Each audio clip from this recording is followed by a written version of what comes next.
Olá, estamos começando mais um episódio do Nova Lima, ontem, hoje e amanhã. Mas antes, não se esqueça de acessar e se inscrever no nosso canal no YouTube. Aproveite para assistir, deixar o seu like e compartilhar todos os nossos vídeos. Ative as notificações para não perder nenhum novo conteúdo. Acesse e se inscreva também no nosso perfil no Instagram para não perder nenhum Minutos Nova Lima, o nosso programa de vídeos animados que traz fatos interessantes e de forma rápida e descontraída. E por fim, fique com a gente até o final, pois o programa de hoje vem aí trazendo muita coisa bacana. Vamos lá?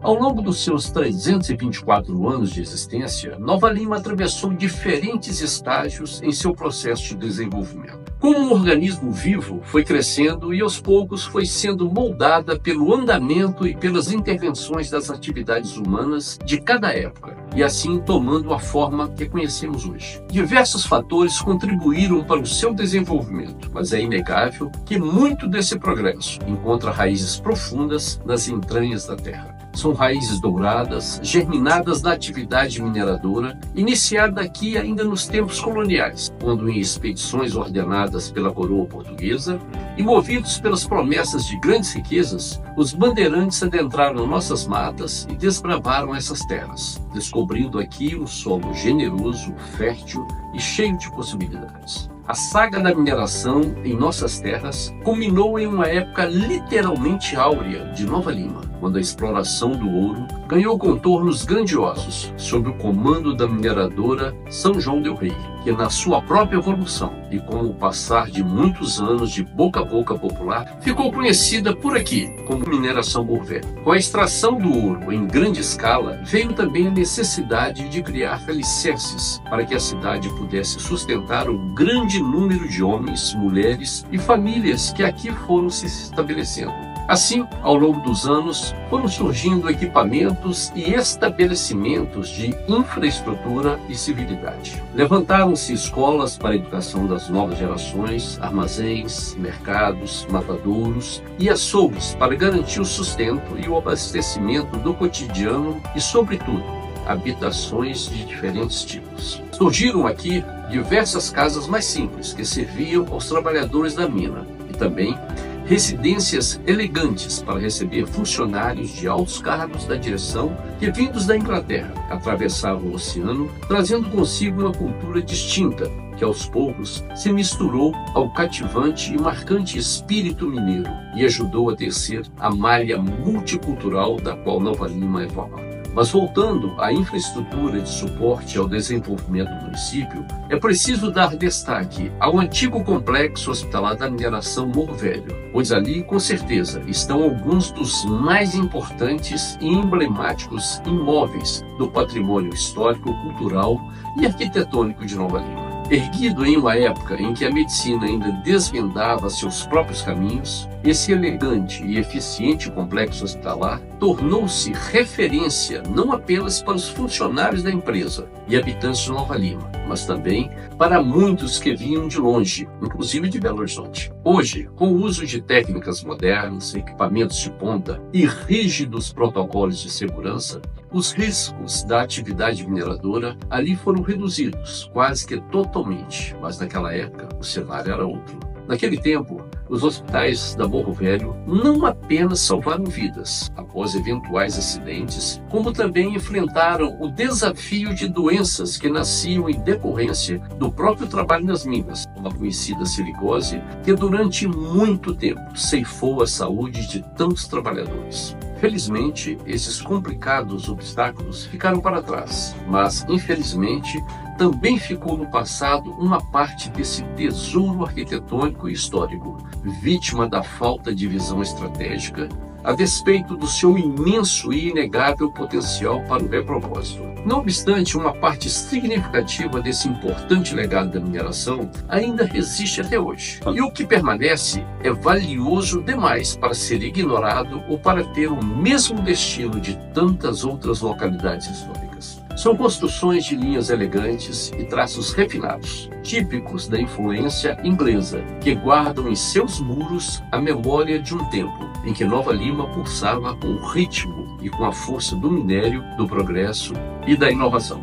À sombra de mais esse insubstituível tesouro, é impossível não deixar a imaginação viajar. Não seria bom se pudéssemos dar um novo propósito a esses prédios? Transformá-los, quem sabe, em centros vivos da cultura local? Integrá-los oficialmente ao vasto arcabouço histórico e cultural da cidade? Talvez como um complexo educacional, ou ainda como um centro de gastronomia e artesanato. Enfim, espaços de utilidade, de memória, de convivência sadia e de celebração da história. Ao invés do abandono e do esquecimento, dar a eles um final honroso e digno do importante papel que outrora desempenharam com louvor, para que possam ser não apenas vestígios do passado, mas também joias do presente e inspirações para o futuro.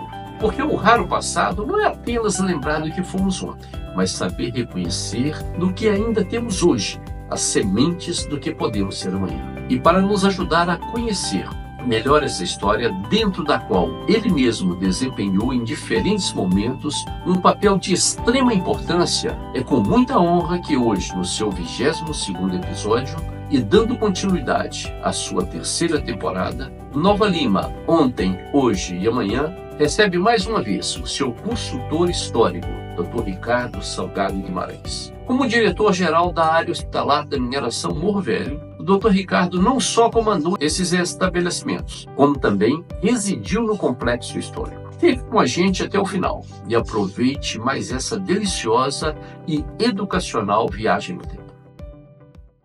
Mais uma vez aqui conosco, para nossa honra, né, a presença do Dr. Ricardo. E hoje tem um dado muito, mas muito importante que eu sei que vai mexer com o coração dele. O Dr. Ricardo, ele morou, ele trabalhou no foco do nosso programa. Dr. Ricardo, vamos começar contando a história dos 3 hospitais que nós tivemos? Ô Juarez, você sabe que é uma alegria estar aqui com você. Realmente o Hospital do Morro Velho tem... Eu fico emocionado.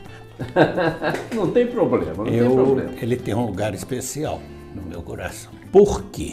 Primeiro, desde menino que eu ouço falar do Hospital do Morro Velho. Eu não conhecia, não sabia onde que era. Eu sabia que era em Nova Lima, porque mamãe é daqui. E ela foi operada neste hospital em 1927. Então o Hospital do Morro Velho faz parte da minha história de infância. Teve o meu tio, irmão dela, que faleceu aí. Eu sou o 4º da família que é o diretor do hospital, sou eu. Então fazia parte da história da gente, da nossa infância. O primeiro era praticamente um ambulatório. Só que a empresa foi crescendo, fizeram o 2º hospital. Tá, mas esse primeiro nós não temos nem vestígios. Não, nada, porque ele foi demolido e o outro foi construído no mesmo lugar? No mesmo local. Ah, ótimo. Porque a empresa era na subida da Boa Vista, a metalurgia era do lado de cá, tudo era ali. Era o foco da empresa, era ali naquela região. E não existia mina grande, era só a mina chamada mina de Morro Velho, que é a mina velha, né? Quando eles precisaram de aumentar, eles demoliram o primeiro e colocaram, construir em cima, no mesmo local, o 2º hospital, que funcionou muito bem durante anos. O 2º hospital está lá ainda na Boa Vista, ele foi dividido no meio, tem 2 moradias lá. Eu conheci ele vazio. Tem uma curiosidade, nesse hospital, em 1917, quando teve a gripe espanhola, ele serviu, porque não podia colocar o doente dentro do hospital. A ele aí. Ele é bem próximo ao cemitério dos ingleses? O fato é que ficou como isolamento para essas doenças. quando houve a grande quebra da mina. Que aí a mina afundou, parou tudo, houve a recuperação, se fizeram outra mina já mais afastada. É o mesmo corpo de minério, mas era mais afastado e aumentou muito a produção de ouro e aumentou muito o número de trabalhadores. Aí foi construído o terceiro, que é esse que a gente conhece. Terceiro hospital dentro da cidade, feito pelos ingleses aqui em Nova Lima. Olha, um hospital horizontal, tinha as enfermarias amplas. De onde surgiu essa ideia de fazer assim? A família Chalmers foi ele que desenhou e construiu esse hospital. A família dele era muito amiga da minha família, porque foi eles que trouxeram meu avô da Inglaterra. Então eu peguei e perguntei ao filho dele. Ele falou, olha, Ricardo, isso palavras do Alexander Chalmers, que foi também diretor da empresa aqui. O negócio é o seguinte, o meu pai casou e a mulher já estava doente.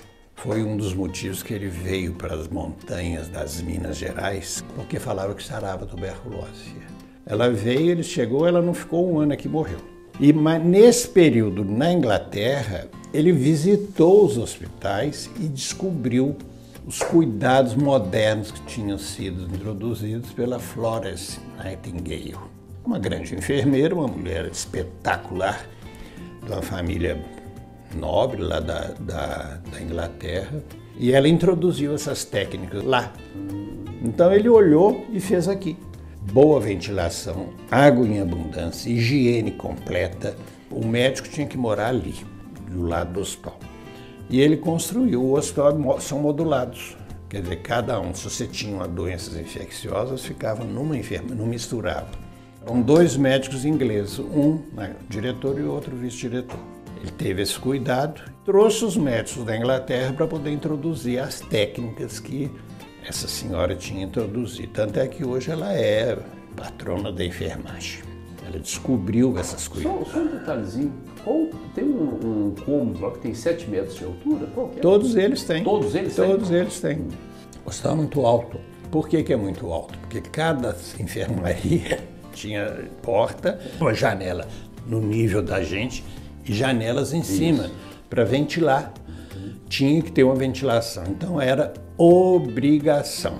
Chegava de manhã cedo, porque é frio ali. Eles tinham os aquecedores, tinha tudo, mas chegava de manhã, era obrigado a abrir as portas e as janelas para circular o ar. Isso era rotina e foi feito assim. Eu fui fazer medicina, não tinha pretensão de vir para Nova Lima, mas quando eu cheguei tinha residência médica, tinha opção de diploma, desempregado. Meu tio, que era o superintendente da companhia, me convidou para trabalhar, dar um plantão no domingo, 24 horas. Eu dei esse plantão 18 anos. Foi muito engraçado porque a primeira vez que eu entrei no Hospital do Morro Velho, eu não conhecia, ele fez questão de me levar lá, quando eu ia iniciar os plantões. Na hora que eu entrei, eu falei, gente, eu viajei no tempo. Eu nunca tinha visto nada parecido na minha vida. Eu falei, gente, que coisa bonita. Ele estava muito judiado, o prédio, porque é um prédio antigo. Para os antigos, como eu, a gente lembra muito do Tarzan. Eu gosto de contar isso. Naqueles filmes que era o Johnny Weissmuller, quando ele entra correndo em Nairobi, carregando um doente. Ele entra correndo dentro do hospital. A hora que eu entrei, eu falei, eu estou em Nairobi. Eu viajei no tempo, porque eu nunca tinha visto nada parecido. Eu fui criado no meio de médico em Belo Horizonte, meu pai era médico, eu conhecia hospital no Rio, São Paulo, Brasília. Nunca tinha visto nada parecido. Aí eu dava meu plantão no domingo, eu andava na varanda para lá e para cá e tal. No ano seguinte, ele me nomeou diretor do hospital. Foi uma coisa muito interessante, porque eu tinha 28 anos. Eu nunca tinha gerenciado nada na minha vida, né? E aí nós começamos o trabalho já como diretor. Restauramos o hospital todo. Do telhado às varandas. Pintamos ele todo, arrumamos todo, ele ficou como se tivesse sido feito ontem. Então ali, o senhor morou numa das casas. Foi. Que é uma casa fantástica. Espetacular. Conte-nos um pouquinho sobre essa casa. Era a casa da frente do diretor e a do fundo do vice-diretor. Quando eu cheguei, a casa tinha um diretor antigo lá que já tinha aposentado. Quando saiu, eles arrumaram a casa para que eu ia casar, daí em 1975, e eu fui morar lá, morei. Fui muito feliz lá. Casa boa, muito confortável e tinha um jardim magnífico. Nós morávamos ali, quer dizer, do meu quarto, a área de trabalho era 20 metros. Então eu morava dentro do hospital. Tudo que acontecia lá, eles me chamavam. Aliás, era a função do diretor do hospital. E assim nós fizemos essa minha casa. Que existe até hoje. Existe, ela está lá.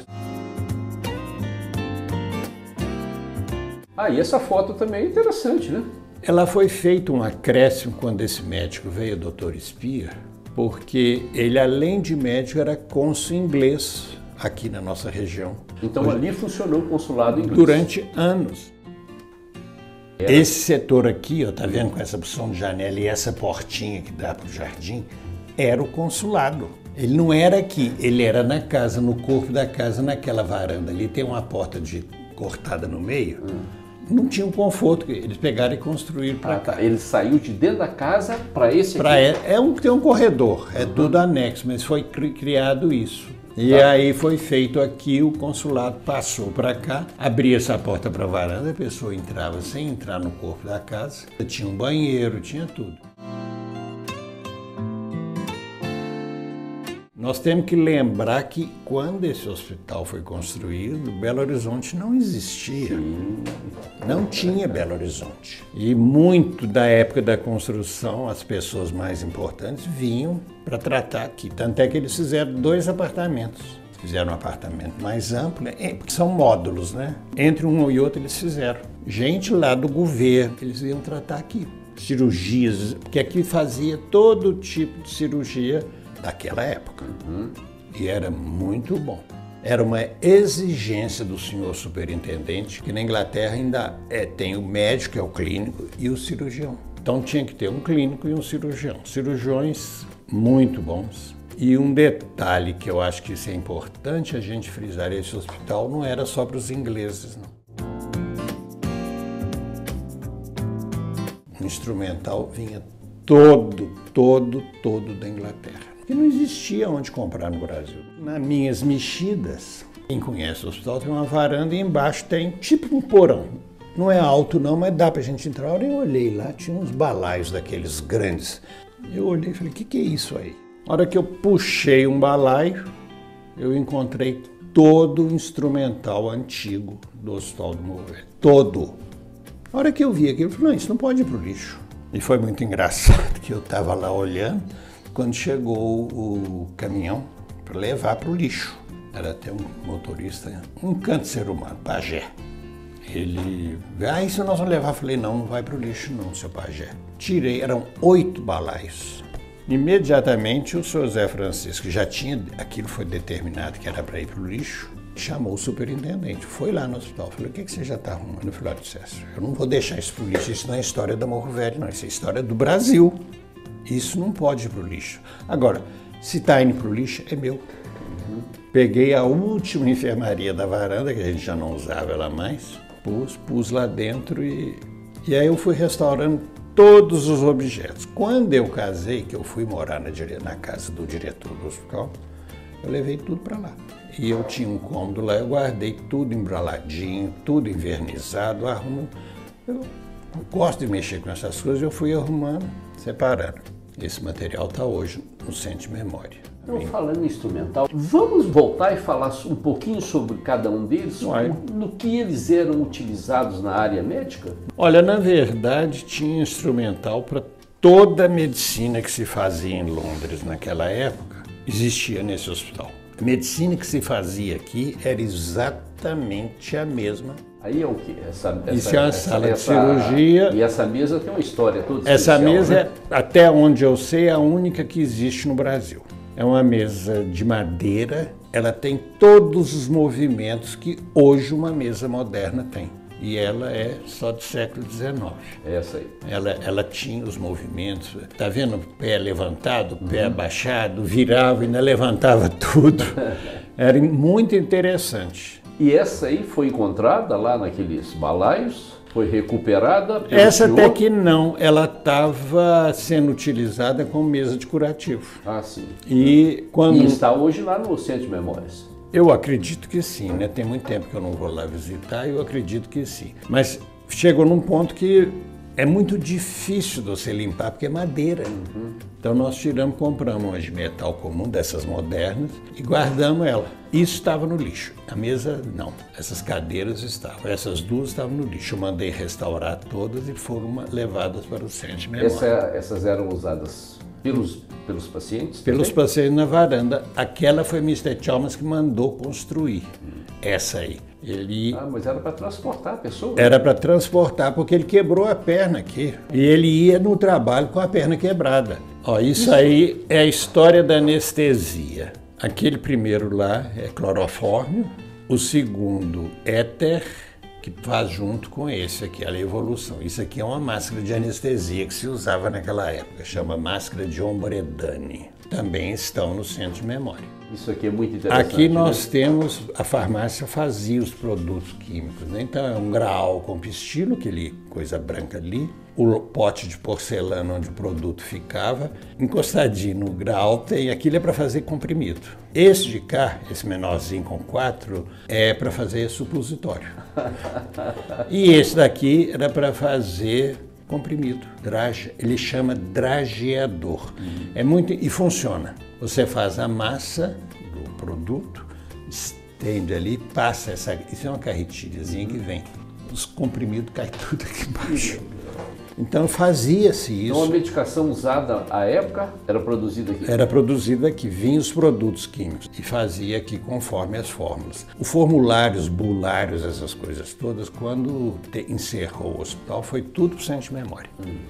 Aí isso é um aparelho de fisioterapia. Ele tinha uma cadeira que era de madeira com a coisa de metal, e você, o doente, prendia os eletrodos e estimulava o músculo, aonde que precisasse. Ele fazia eletroestimulação. E o raio, esse aí, não, antes do raio-x, vamos ver esse equipamento aí chama vaporizador de Babef. Para que serve isso? Tinha uma lamparina aí, era uma lamparina de bronze. Isso é uma ampola que colocava o produto ali dentro. Essa borrachinha encontrava com aquela lá de cima. Eles faziam a solução química na farmácia, claro, enchia essa bola aqui, porque isso sai, esse equipamento sai, punha ali dentro. Agora que começava o processo de ebulição, por uma questão de pressão pura e simplesmente, puxava o produto daqui com dali. E isso ia atingir a ferida. É um vaporizador. Doutor Ricardo, e vamos conversar um pouco sobre o nosso aparelho de raio-x? Esse é o primeiro aparelho de raio-x que houve aqui, ele é de 1903. Isso é uma bobina, acho que é bobina de Roncoff, que chama, se a memória não me falha. Ela ligava uma lâmpada ali. Tem uma lâmpada de pendurado. Diz que a hora que ligava esse aparelho, iluminava a sala inteira. Curiosamente, os operadores desses aparelhos morreram de leucemia. Eles não sabiam naquela época que isso provocava. Salvava, mas também provocava. O operador, porque ele mexia, né? E curiosamente fazia radiografia, embrulhava e mandava para Londres. Lá ele era lido, interpretado. Ia para Londres, os médicos de lá já tinham isso, liam e voltavam. Era o que tinha na época. Certo. Aí esse aparelho general, esse eu conheci. Esse já foi o terceiro aparelho de raio-x, né? É, porque teve um intermediário. Esse foi o terceiro. Esse funcionou durante anos. E esse anexo aqui, ó, é um aparelho portátil. Olha. Naturalmente, a cabeça do aparelho é uma ampola, ela não ficava de pendurada, porque é uma coisa muito sensível. Então, na hora que precisava, a gente pegava, encaixava ali e ligava e levava na enfermaria. Já era uma evolução assim espetacular. É de cirurgia, da cirurgia oftálmica. Isso é cirurgia oftalmológica. Tá vendo aquele peça com aquele rabicho branco ali? Aquilo ali é um oftalmoscópio e funciona porque eu testei ele. O cabo é de marfim e você tem a iluminação. É um negócio fantástico. Tem mais de 100 anos. Então tem. Aqui é para abrir a pálpebra, cirurgia de catarata, de cristalina. Naquela época fazia? Fazia. Esse aí é um instrumental cirúrgico de olho. Olha a história da medicina que nós estamos percorrendo aqui. Todos eles foram, Mr. Chalmers fez questão de comprar no melhor hospital que existia na Inglaterra na época, que é o St. Bartholomew Hospital. Ele funciona só há 1000 anos. Isso. Só. E está em atividade até hoje? Até hoje. É uma eu já visitei, não entrei, mas eu visitei enfim, no entorno, é lindo. Então esse instrumental veio todo de lá. Tem a caixa identificada com plaquinha de marfim. Mr. Chalmers fez. Por que ele comprou nesse hospital? Porque ele tinha tratado a mulher dele lá. E viu a qualidade do hospital? Viu a qualidade, era um hospital fantástico, né? Então ele falou, não, eu quero isso lá na Morro Velho. E comprou todo o instrumental. Veio, tanto é que quando o Hospital do Morro Velho foi inaugurado, foi em 1903, todo o instrumental já estava lá. Foi só colocar, porque eu tinha. Aí os médicos ingleses vinham, eles conheciam, porque era da época dele, colocaram nos devidos lugares e era o que se usava. Doutor Ricardo, muito obrigado em nome da história, em nome da população de Nova Lima. Se não fosse o senhor, esse instrumental não estaria aqui. Estava no lixo. No lixo. Tinha ido para o lixo. E eu não posso aceitar que isso ocorra, porque é a história do Brasil. Não é a história só da Morro Velho, não é a história só de Nova Lima, não. História da medicina também. E é a história da medicina.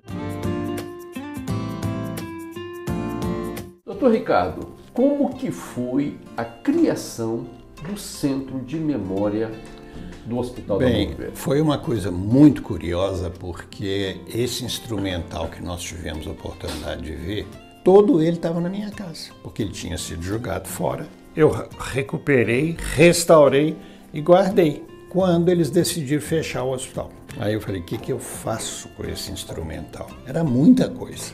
Jogar fora eu não vou. Eu já tinha tomado a decisão de levar para o museu da Universidade Federal de Minas Gerais. Já estava programando para arrumar. Quando eu recebo um memorando do Dr. Juvenil, sugerindo que quem tivesse algum instrumental antigo, alguma coisa, que era para mandar para Casa Grande, que eles iam fazer um centro de memória. Eu recebi aquele ofício, pronto, resolveu, porque eu não queria que esse material saísse de Nova Lima. Porque eu acho que o lugar dele é aqui. Sim, sem dúvida, sem dúvida. Porque a história, gente, a história ela vem de fragmentos. Se você perde isso, você perde sua identidade. Quem somos nós? Não tem. E aí eu fiquei muito feliz e mandei para entregar na Casa Grande. A hora que o caminhão parou lá na porta da Casa Grande para descarregar, o doutor Juvenil estava chegando para trabalhar. Pajé, o que é isso? Ah, doutor, foi o doutor Ricardo que mandou entregar aqui. Aí ele imediatamente telefonou para mim e falou, Ricardo, o que é isso que você está mandando? Eu falei, são 3 caminhões, esse é o primeiro. Eu estou respondendo ao memorando que você pediu. Eu falei, mas pensei que se tivesse um equipamento. Eu falei, não, eu tenho 3 caminhões. Contei essa história ligeira para ele. Ainda bom que tem gente que guarda. E aí montou-se o centro de memória. Para mim, Ricardo, é claro, a parte mais bonita era a parte médica. E aí a responsável para montar, porque o Juvenil não tinha tempo de mexer com, foi a mulher dele, Dona Fabíola Simões Félix, que era uma criatura extremamente preparada e muito inteligente. Só que ela não conhecia, ela viu aquele... Falou, Ricardo, você vai ter que me ajudar, porque eu não conheço esse instrumento. Eu falei, não fique triste não, porque ninguém conhece. Eu ajudo. Ajudamos, identificamos tudo, colocamos numa sequência mais ou menos lógica. Nós fizemos a catalogação de tudo, tudo catalogado, tudo conferido e tudo no seu lugar certo. Foi assim que a Dona Fabíola criou. E ela tinha um carinho todo especial com aquilo. Todo especial. Tem uma foto muito interessante aqui. Ah, é a capela funerária. Capela funerária. Essa. Isso. Essa capela mortuária, essa era no hospital. E quando foi ampliado a casa do Dr. Speer, eles tiveram que demolir.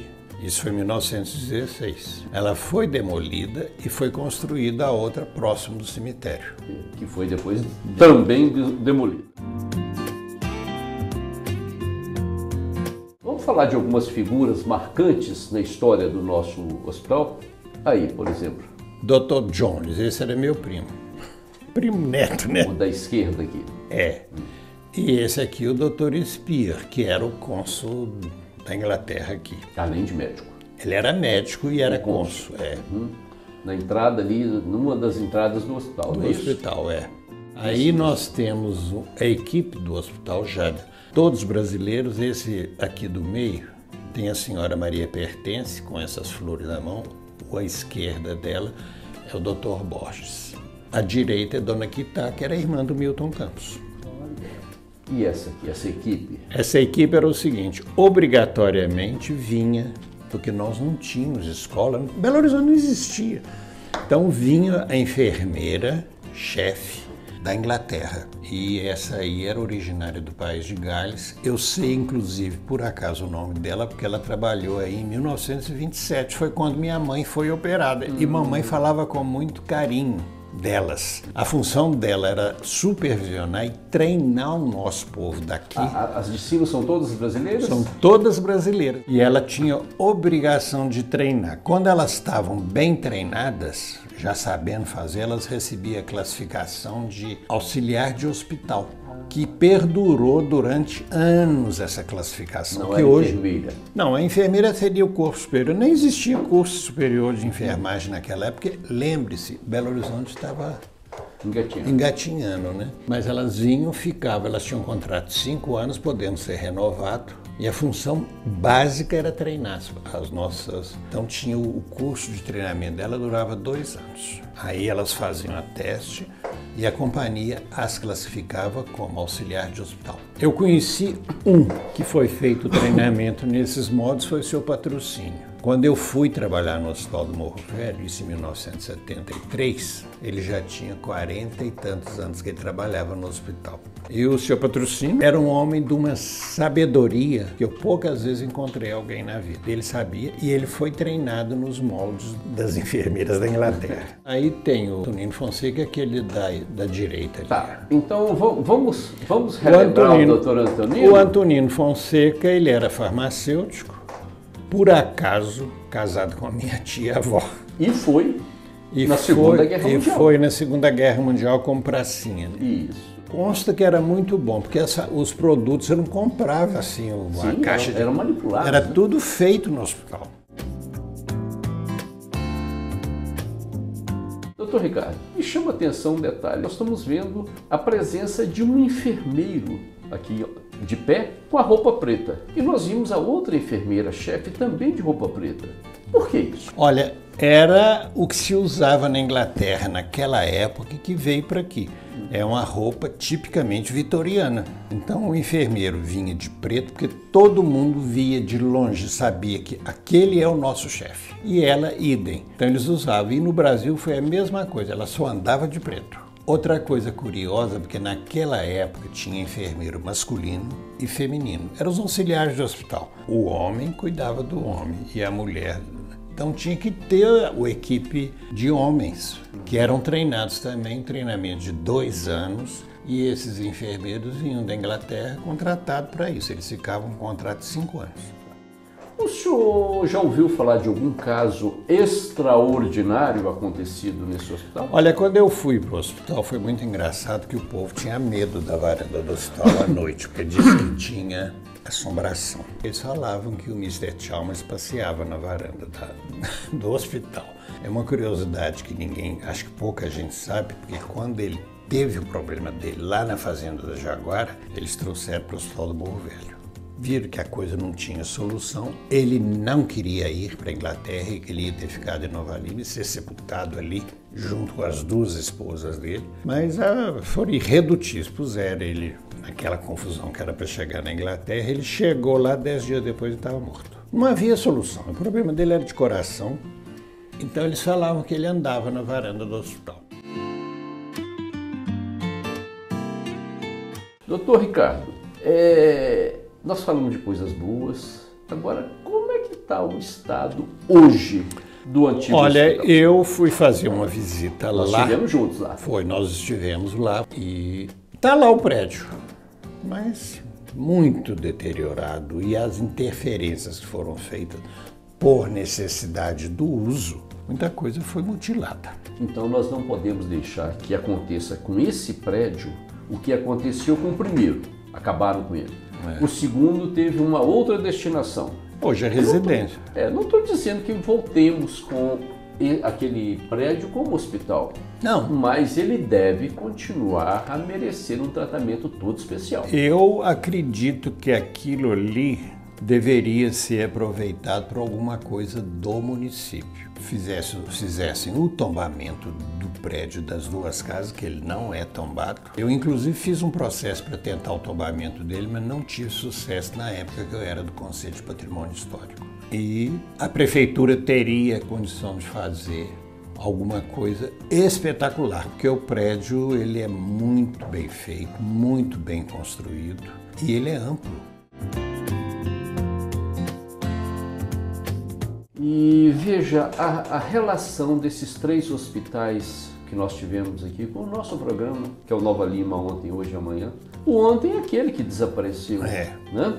O hoje podemos colocar esse hospital que lá está, não funcionando, mas é um belíssimo O prédio está lá, né? Está lá. Nós temos os 2, o segundo e o terceiro. E temos hoje lá nas 6 pistas, na Avenida Niemeyer, um dos maiores polos médicos do país. Do Brasil, né? Que seria então o amanhã. Doutor Ricardo, nós estamos chegando ao final, infelizmente, desse programa, e aqui nós trouxemos um dadozinho para mexer com o seu coração. Esse vídeo é o vídeo da casa que o senhor morou. Morei aí. Isso dá essa visão, assim, porque eles tiraram o muro. Tinha um muro aqui que fechava, limitava a casa da rua, né? Doutor Ricardo, muito obrigado. Foi um prazer imenso mais uma vez.